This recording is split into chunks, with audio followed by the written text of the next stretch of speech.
നമസ്കാരം. ഉത്സവ പറമ്പുകളിൽ ബലൂൺ കച്ചവടം നടത്തി ഉപജീവനം കഴിക്കുന്ന ഒരു മനുഷ്യനുണ്ടായിരുന്നു. പച്ച, നീല, ചുമല, മഞ്ഞ, കറുപ്പ് തുടങ്ങി വിവിധ വർണ്ണങ്ങളിലുള്ള ബലൂണുകൾ നൂലിൽ കെട്ടി അദ്ദേഹം വിൽപ്പനയ്ക്ക് വെച്ചിരുന്നു.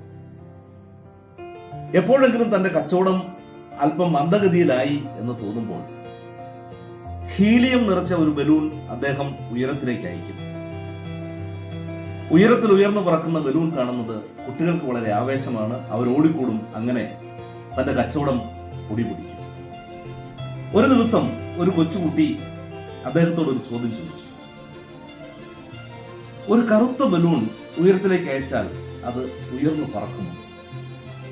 അദ്ദേഹം കൗതുകത്തോടെ കുട്ടിയെ നോക്കി പറഞ്ഞു, ബലൂണിന്റെ നിറമല്ല, എന്താണ് അതിൽ ഉൾക്കൊണ്ടിരിക്കുന്നത് എന്നതാണ് അതിന്റെ ഉയർച്ചയെ നിർണയിക്കുന്നത്. പ്രിയമുള്ളവരെ, നമ്മുടെ ജീവിതത്തെ വളരെയധികം സ്വാധീനിക്കുന്ന ഒരു തത്വമാണ് ഇത്. ക്രിയാത്മക ചിന്തകളും നല്ല ആത്മവിശ്വാസവും ഉള്ളിൽ നിറച്ച് ഉയരങ്ങളിലേക്ക് പറക്കുവാൻ നമുക്കെല്ലാവർക്കും കഴിയട്ടെ എന്ന് ആശംസിക്കുന്നു, പ്രാർത്ഥിക്കുന്നു. എല്ലാവിധ നന്മകളും നേരുന്നു. Thank you.